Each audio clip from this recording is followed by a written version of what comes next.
Yo, so go on people. So in this one, we're gonna take a look at this Subaru Legacy. We literally just had one of these Subaru Legacy last week. We had a white one, and this one we can see the front bumper there is busted. We can see the side here of the vehicle looking pretty good. We can see also it look like it's missing a running board from the side here of the vehicle right here. You see me, but I think that is too bad. And we can see the back here of the vehicle looking relatively okay. We can see this is the wagon version, the one that we had before. The white one was a sedan. We can see the interior right here looking pretty good. I'm actually feel like I'm gonna take this vehicle. You see what I mean? Because it looked pretty good and it can start, but the person said it cannot drive because the front end or something make it can't drive on the front, but it can start. So I feel like I'm gonna take it because it does look pretty good on the interior. I mean, I think it's that much work. You see me? So we did it. We took the vehicle and reached home safe and sound. So we get this vehicle for 380,000. I think that's a pretty good deal. You know what I mean? Because it does start in a man and it can barely move. Something going on the front end because it cannot drive in a straight line. You see what I mean? So we are going to figure out that. But it does look pretty okay. We can see a whole heap of dirt on it, and the person said that it was parked for a year. So it does look like a vehicle that has been parked for a very long time. You see what I mean? And the back of the vehicle looking pretty good, like pretty okay. Everything just want a proper wash, and we'll see how it actually turns out after a wash it, because sometimes the vehicle just want clean up, man. You see me? So yes man, on the top here you can see up there there's a full up of beer things, like, you know. So me no know. The person said that they changed the rack and pinion from an electric rack and pinion to a hydraulic one, and ever since it couldn't drive in a straight line. Like it go side to side, it bounce up and down to the beer kind of thing them say. I'm try to move it myself and me realize that I see something me experience this terrible driving. We can see whole heap of leaf and thing up here, so too, you know, man. Me I tell you, a whole heap January, you know, some power washer stop for. But let me get back to where them with that say.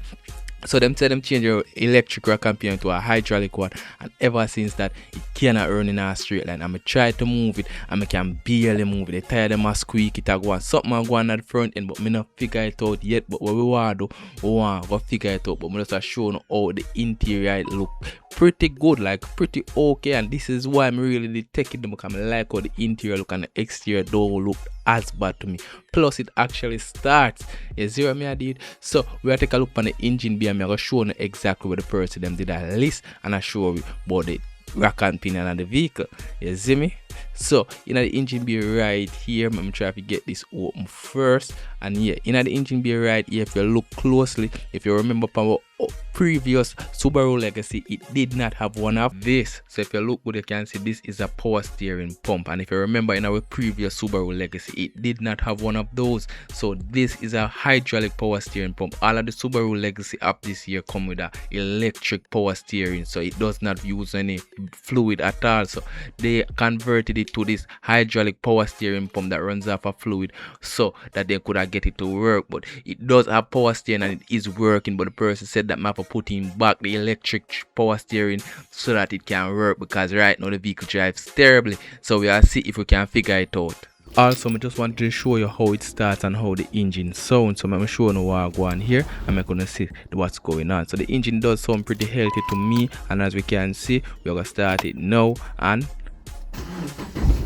it sounds pretty healthy to me, pretty healthy. But as we can see, there's no check engine light, but there's traction control light, and there's a couple steering lights. And he said that the reason those lights are on is because it does not detect the electric rack and pinion, which he is right in that assumption. These lights, most of them represent the fact that the power steering is not electric, so it's not even plugged in, so it detects that the steering is off right there. You see me? So I just took this wheel off of the car, and I just want to show you what I find so far. So if you take a look on the tire, you can see that the tire is twisted. If you can see it right there, it has a hump on it. If you can, I don't know if you see it if the camera show you, but it has a hump on it. And if you look at the treading, the tire lines on it, you can see it even twist as well. So you can see both it have a hump on it and the tire is twist. This is a very, very bad tire. You can see it even look weird too.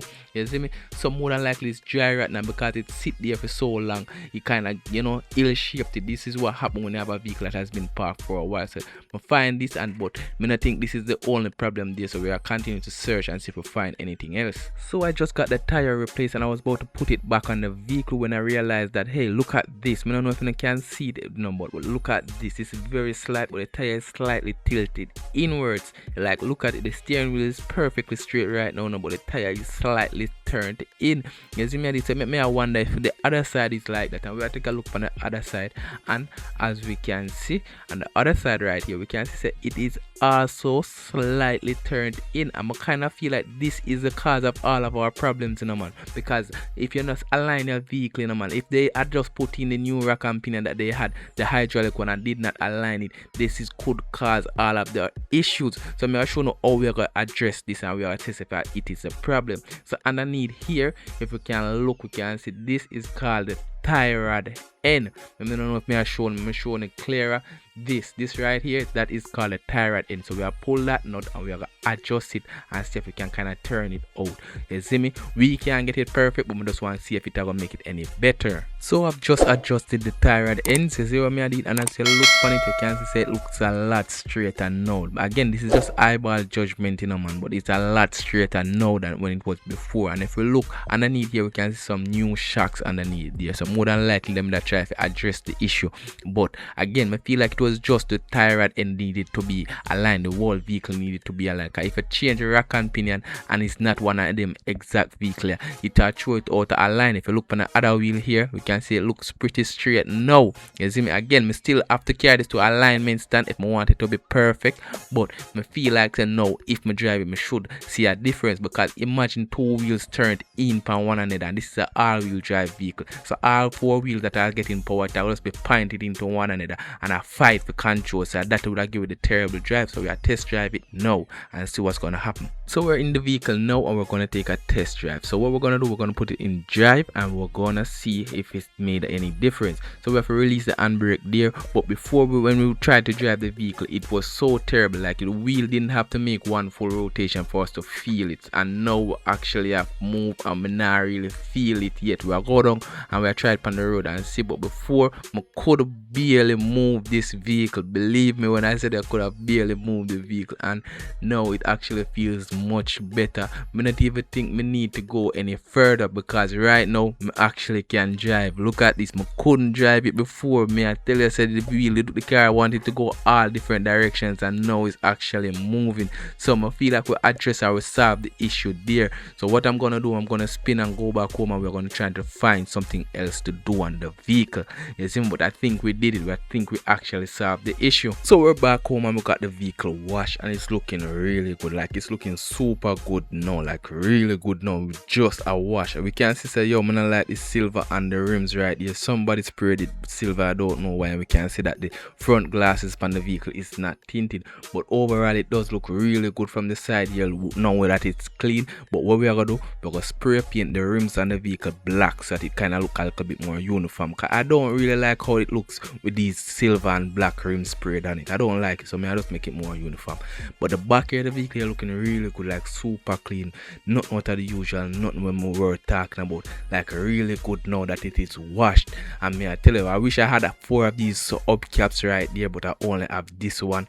So again, my plan is to just spray the 4-wheel in black to make it more uniform, because it does look a little bit better if I hit it in black. So what I'm gonna do, that also. What we'll probably do is to buff and polish this headlight. We'll bring back the headlights to perfection, and I'm gonna show you how we do it. But let's start off with the wheels. So this is the outcome. We sprayed the rims black and it's looking pretty good to me. So I'm showing you how it looks from a distance. I'm gonna dress back a little bit for showing you how it looks. So we painted the wheels black and I think it's looking pretty good. So now what we're going to do, we're going to move on to the AC. So I'm gonna gas up the AC because the AC is currently not working, but I feel like it just want to gas. So I'm gonna just gas it up and we're gonna see if we can get that to work. So we're currently charging the system now. As you can see, we have up everything hooked on and the vehicle is running. So we can see that it is running, and this is a pipe, and when we normally charge it so till water start running off of the pipe, like extremely cold. We charge it until the water is running off of the pipe, and we can see the compressor is on now, it's chipping and it's running now. So we are going to yes, and we're going to go and feel if it's getting cooler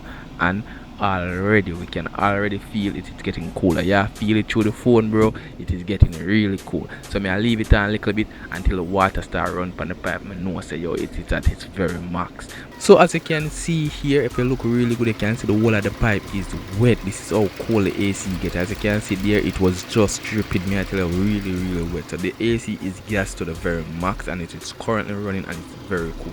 So only thing left that we want to do is we want to buff and polish these headlights. We want to bring it back to a perfect look, you know. So we want to polish them headlight upon this vehicle, bring it back, bring it to something more, you know. So what we're gonna do that. We also still have the bus on the bumper there. Maybe make care to my body man and make him fix that, or maybe just let it go as it is, because I don't really think that is that big of a deal for my address, you know. So it's time to buff the headlights, and as you can see, we have with 2000 grit and we have a 3000 grit sandpaper here, and we're gonna start sand it, and then we're gonna start buff it. But I'll show you when we're done sanding. So we've just finished sanding one of the headlights, and we have our buffer ready right here. So I'm gonna show you a before and after, and as we can see, one headlight there has not been touched, and this one has been sanded. It has on a white haze now, but we're gonna blue buff it now, and this is the finished product. So as we can see, this is a before and after. So this headlight has not been touched, and this one is finished. So as we can see, it is perfect, like absolutely perfect. This headlight looks like it just came out of a box, brand new, looking pretty good. So I'm gonna repeat the process over there, and then we're gonna have a finished headlights. Yes, so this is basically the last view of the Subaru. I'm not telling you, I didn't expect it to have much more things to do on it, but really and truly them just really give up on the vehicle a little bit too early. Because I said them do the conversion, pan the rack and pin and pan the vehicle.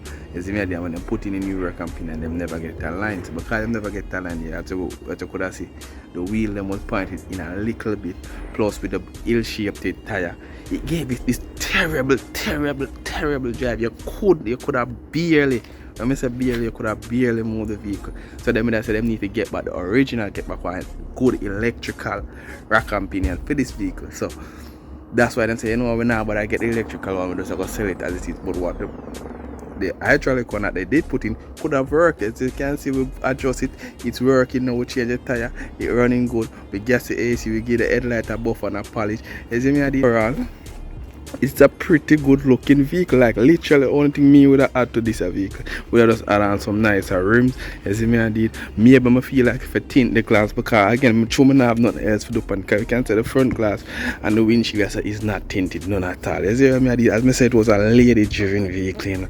So you know that's all the woman them usually would have it, the bigger woman them would have it. So maybe I tint it just to give it this nicer look. And I do have some tint laying around, but I don't really have anything else to do on the vehicle, is there, because again we think we'd have more to do, but there's nothing more to do on the vehicle. We can probably get this repaired, the birthday repaired, but I think we need to spend money at my body man to get that one, because scrap them repaired, just let it go as it is. So we probably I'll sell it, but we get this here nice new something on the market. We get this here for literally little or nothing. So moment section, how much when I think we get it for, and more I make have a like a secret. It have a JZ. Calm down. But anyway, we get that for little and more. We do some work on that. You see what I mean? But anyway, it's a basically last year I go say the Subaru, because I just put up the seal because we don't have nothing else to do on the vehicle. You see what I did? So if you have a vehicle, you know somebody will have a vehicle and they want to give up on it, yo, why don't you sell it to me? You see what I did? So you can leave on any thoughts in the comment section, and we'll get back to you on the next one.